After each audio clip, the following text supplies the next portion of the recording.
এ যেন এক thriller cinema, যেখানে শুধুই মৃত্যুর অপেক্ষা। অন্ধকার প্রকোষ্ঠে বন্দি আত্মা যেখানে দিশা পান না কোনো কিছুরই। তিনি বুঝতেই পারেন না কখন দিন আর কখন রাত, যেন বইয়ের পাতা থেকে উঠে আসা গাহিম করা কোনো গল্প। আসলে তার সবটাই বাস্তব। সদ্যই পালিয়ে যাওয়া শেখ হাসিনার গোপন কারাগারে যাদেরকে বন্দী করেছিলেন, তাদের প্রায় সবার গল্পটাই এমন ভয়ের, নৃশংসতার। I embraced my mother. I thought I'll never see these faces again. I gave up hope I gave up my hope to see them, but they didn't. They knew I'll come back. গোপন কারাগার থেকে চোখ বেঁধে হাতকড়া লাগিয়ে barrister আরমানকে মুক্তি দেওয়া হয়। বের হওয়ার সময় গুলির আওয়াজ শুনে আতঙ্কিত হয়ে পড়েন আরমান।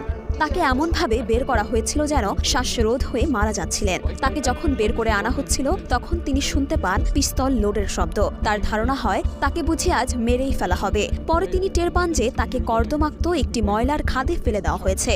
তখনও তিনি ঐতিহাসিক গণ অভ্যুত্থানের মাধ্যমে শেখ হাসিনার দেশত্যাগের বিষয়ে জানতে পারেননি। ফলে নিজে সম্পূর্ণ মুক্তি পাওয়ার বিষয়টিও তখনও বুঝতে পারেননি ব্যারিস্টার আরমান। কেমন ছিল শেখ হাসিনার সেই কথিত কারাগারটি? কি হতো সেখানে? ব্যারিস্টার আরমানকে আটকে রাখা হয়েছিল একটি গোপন কারাগারের জানালাবিহীন ঘরে। এই কারাগারে যারা থাকেন, সেখানে তারা নিজেকে ছাড়া আর কাউকেই দেখতে পান না। তিনি জানান, গোপন এই কারাগারের রক্ষীরা সারাক্ষণ উচ্চ শব্দে গান ছেড়ে রাখত। এজন্য আজান শোনা যেত না এবং কখন কোন নামাজের সময় হয়েছে তা বোঝা যেত না। এছাড়া কত সময় আটকে আছেন সেটিও বোঝার উপায় ছিল না। আর কারারক্ষীদের কঠোরভাবে নির্দেশ দেওয়া হয়েছিল বাইরের কোনো খবরই যেন বন্দীদের কাছে না যায়। তবে গানের শব্দ বন্ধ হলে বোঝা যেত এই কারাগারে তিনি একা নন, আরও অনেকে আছেন।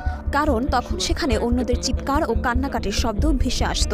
ব্যারিস্টার আরমানের বাবা যুদ্ধ অপরাধের অভিযোগে ফাঁসি হওয়া মীর কাশেম আলী। তাকে গুম করা হয় বাবাকে ফাঁসি দেওয়ার কয়েকদিন আগে।